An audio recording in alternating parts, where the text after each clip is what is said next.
So in my exclusive conversation with Callie August, who leads the Microsoft Copilot marketing team, I asked her how she and her team are actually using AI. It was a short, rapid-fire 5-minute conversation that you're gonna watch in just a few seconds. And my takeaway were 6 AI habits that leadership is looking for in the teams who are adopting AI. So I hope you learned as much as I did from this conversation. Hey Callie, how you doing? Great, how are you? Good.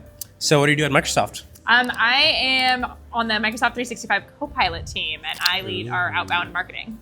So you're the one bringing the change to the whole AI world. I'm trying, like one step at a time, one Teams meeting at a time. Cool. So what are your top 3 AI workflows then? So I've got a couple. Like one, I'm really loving voice right now. So Okay. I'm driving into the office again, and I start every morning just like asking Copilot, hey, what's hot in my inbox? What do I need to pay attention to today? And it like gets me going. I'm on top of my day, looks through all my emails, chats, documents, and tells me exactly what's going on. So that's my favorite, very thought partner-y with AI. My other favorite is Teams meeting recordings. I don't take Teams meeting notes anymore. Like I'm so present in my meetings. It's just incredible. Like I let Copilot do all of the work and it's just magical. I'm in marketing. I tend to have to write like 3 to 4 marketing briefs based off one document every time we have a launch. And so I just use Copilot now to reformat all those briefs and like the way other teams need it. So I have one master and then I'm like, okay, I need these 3 versions, let's go. And Copilot does it all for me. Cool.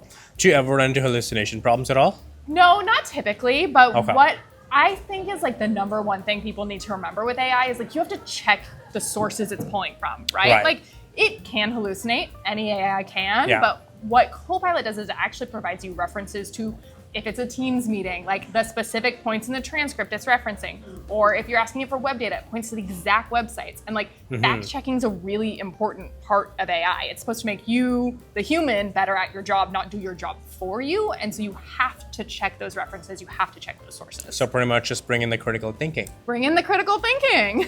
Get AI do the work and you just do the critical thinking part. Exactly. So that gets me thinking, are there ways that you think that you or your team are using AI that most of the teams might be overlooking? Like ways you might be leveraging it that's going to give you the edge? Because Yeah. other use cases are like, what pretty much most teams might be starting off with in the first place. Yeah, I mean, there are definitely very specific functional use cases based off what your job is. I'm in marketing, so that brief example is like Yeah. really prime, right?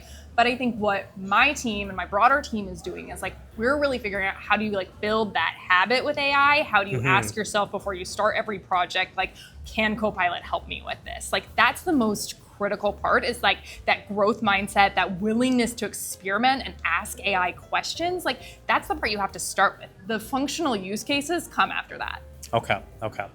So how did you build that habit to asking yourself when to use AI? I mean, honestly, every time I start a project, I'm like, I'll be drafting an email and it's like, wait, can Copilot draft this email for me? And then I go back and I make sure to ask Copilot to draft that email.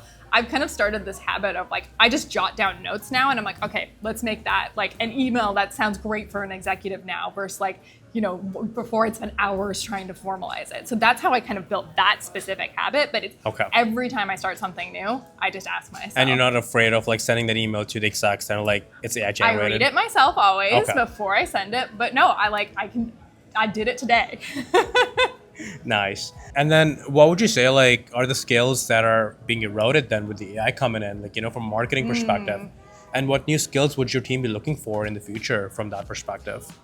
I think a lot of it, keep using the Teams meeting notes as an example, but a lot of those like kind of more tedious tasks, those are the things that have started to like go away. What you're looking for now is people who have those analytical skills, who have those people management skills, those delegation skills, the soft skills of like being able to communicate what you need. Like I don't have to be a data analyst to understand my marketing data anymore. Like I can get a spreadsheet, I can get a Power BI report, and I can use Copilot to help me find the insights I need. Where before, like I might have had to go through 4 teams to do that. And now I'm like, okay, I have this rich data set. I can ask Copilot to help me. I can still go ask those experts to validate and like help me understand what things mean, but I can get that jump start right away. So it's a lot of those more tedious tasks, like maybe you aren't a good writer. Copilot can help make you a better writer. It's like, it's very much about what task are you accomplishing in that moment. So like, would it be fair to say like, if you're more holistic, you get a better chance of a brighter career versus like trying to like niche down yourself to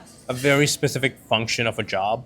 Yeah, we're actually like looking at being broad marketers at Microsoft versus having super specific niches, because you can use AI to help you with some of those niches. Whereas if you have broad marketing skills, like that's much more applicable if we look at what is a frontier firm, what is the future marketing organization going to look like. Okay, interesting.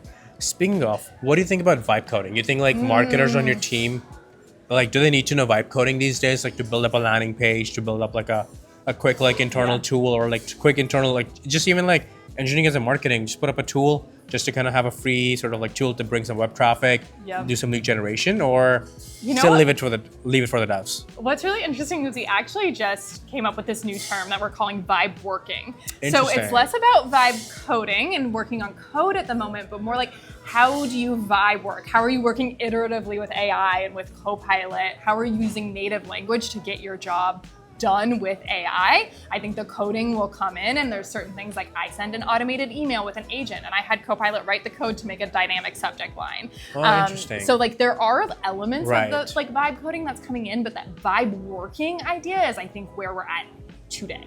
Okay, so kind of like building more of those workflows that can be a bit more dynamic to kind of get the job done, so you don't have to like keep running the same agent or same prompt over and over again. Exactly, yeah, it's that iterative idea of working with AI.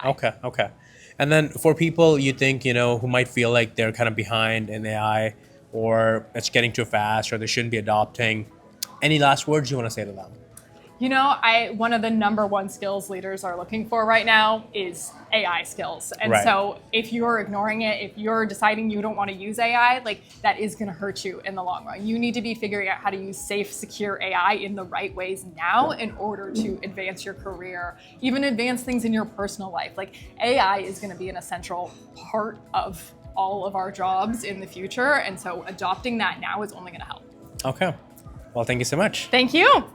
That's great.